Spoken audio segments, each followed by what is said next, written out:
What the hell is going on, guys? Today, I figured I'd kind of talk about everything that happened over E3 last week. I figured I'd kind of talk about all of the different conferences, or at least the conferences that I paid close attention to over the course of the week, and kind of give my thoughts and impressions about what the different companies showed off and what I think of the games involved. During this, I'm going to be talking about a lot of different games from a lot of different companies, but there are also going to be games that I will skip over, or games that I won't talk about, just simply because I don't care. And if I'm not going to waste my time talking about stuff I don't care about. If you have thoughts about a game that I didn't mention, leave a comment down below, get a conversation going, and let me know what you think. Anyways, let's dive right into the E3 conferences, starting with EA. EA started off things pretty simple. EA bringing all the shit out about sports. Starting with Madden 18. Now, Madden definitely seems to be going in more of a FIFA direction, whereas, they're trying to develop a story mode. And, based on what I've seen, the story mode actually looks pretty cool. I mean, it's not going to make me buy the game, but, it's going to make me a little curious as to what Madden is going to be doing differently. Because I personally haven't bought a Madden game, I think, since, Madden 25 came out. So maybe this will get me interested. Who knows? We'll see. Next, we got Battlefield 1, The Name of the Tsar DLC. Battlefield 1 I haven't played in kind of a while, in a month or so. And don't get me wrong, it's a really fun game. I just kind of got bored after a little bit. This DLC makes me want to get back into the game. Just with the new setting, new weapons and everything, it looks like a hell of a lot of fun. Next, we have this really interesting game that I really wasn't expecting, called A Way Out. And basically, this game is a co-op only game that you can play with someone either in split screen or on online multiplayer, as far as I know. The game revolves around two gentlemen that basically try to escape from prison, and both of you are playing this game, and you kind of go through it at, I'm assuming, your own pace, and the concept itself is so fucking interesting that it makes me want to see what the dynamic is going to be like when you're actually playing the game. Concept is brilliant, but I want to see more before I give any final judgment on it. Next, we got NBA Live 18, and I'm so fucking sick and tired of this franchise. This NBA Live needs to die already, because 2K is doing shit so fucking better in terms of gameplay mechanics that I'm surprised that Live has tried to come back not once, but this is the second time that they're trying to up 2K by doing this thing called the One. And the One is basically where you have your own career route, so you can play either the NBA, you can play in the streets. And the concept is kind of interesting, but I don't know if that's going to be enough to draw people away from 2K, just because 2K has such a fucking massive audience already. So we'll see how that goes. Finally, with EA, you have Star Wars Battlefront 2. Now, this is what I'm fucking talking about. This game looks absolutely fucking awesome. You have the setting of the prequel trilogy. You have the new sequel trilogy with episode 7, 8, and 9, or at least not 9 yet. You have episode 7, and then you have episode 8 DLC that's going to be coming in for free. Yeah, that's right, for free. So, the season pass, that's gone. And everything coming in is free, and that's a brilliant, brilliant idea on EA's part. You have new mechanics, you have new heroes, new vehicles, and a campaign mode. An actual campaign mode. And it looks amazing. I'm really, really excited to see how they bridge the gap between episode 6 and episode 7. The story already looks interesting. Graphics, I mean, come on, look at this game. Look at this game. Anyway, I'm really excited for that. So, that's EA in a nutshell. Now, we're going to move on to the Microsoft press conference. Now, Microsoft, holy shit, they had a lot to show. Starting with Xbox One X, the brand new console that they're going to be shipping out. You know what? I honestly could care less right now. It's supposed to be the best, most powerful console in the entire world. And while that may be true, you can't have a successful console without successful games. Xbox, or Microsoft in this case, did a smart move and showcased so many fucking games.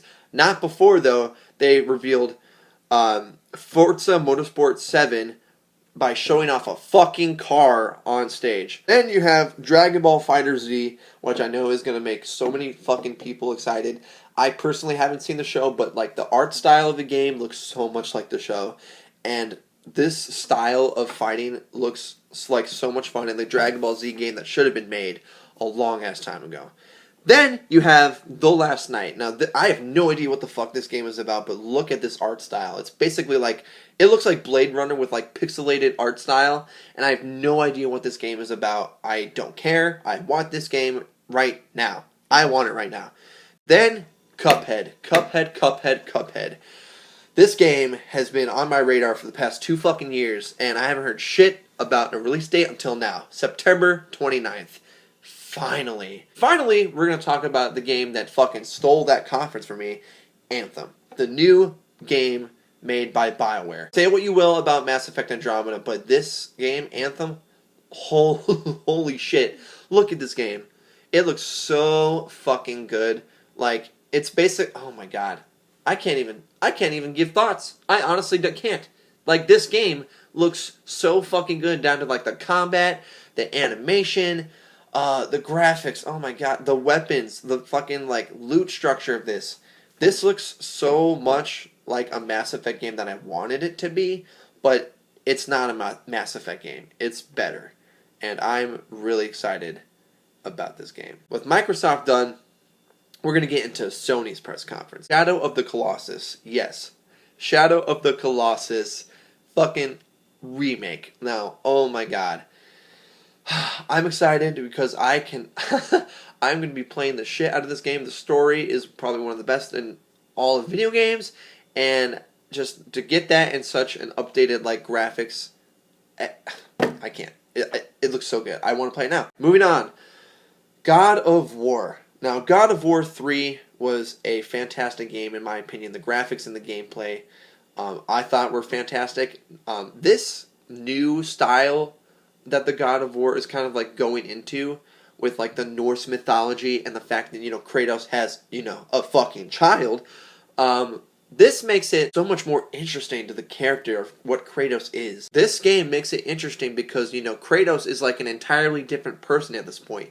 We don't know what is going on in his mind, how he has dealt with his past. So I hope that surfaces up in the game, but as far as graphics and gameplay is concerned, fucking 10. 10 out of 10 right now.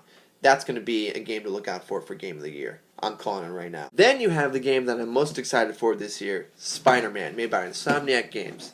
Now this company is responsible for Ratchet and Clank and, what was the other game? Sunset Overdrive. Yeah, my bad. Sunset Overdrive. I didn't play Sunset Overdrive, but oh my god, Ratchet and Clank, so fucking good.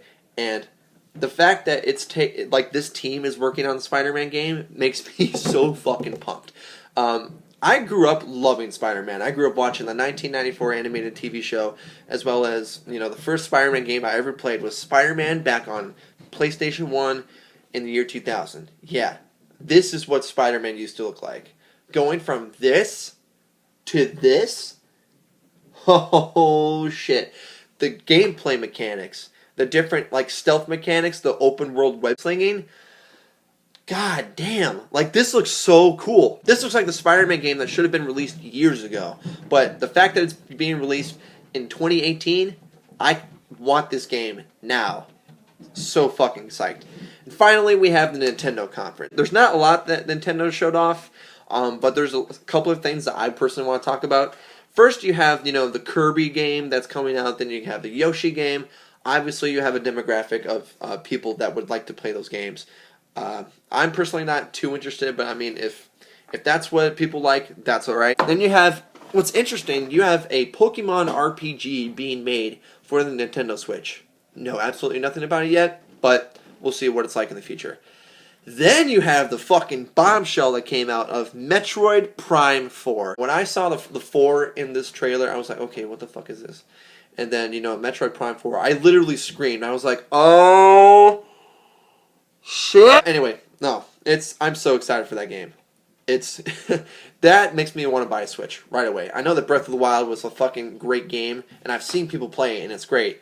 But that makes me want to buy a Switch. That, and the next game I want to talk about is Super Mario Odyssey.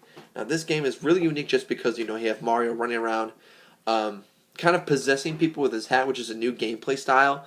But it's weird, but it's new. Kind of goes back to Super Mario Sunshine, Super Mario 64, and even Super Mario Galaxy, which is so fucking cool. That's all of my thoughts on all the conferences of E3. If I skipped over a game or two that you like, please comment down below and let me know what you think. If you've liked what you've seen, please click that like and that subscribe button. And as always, I will see you guys next time.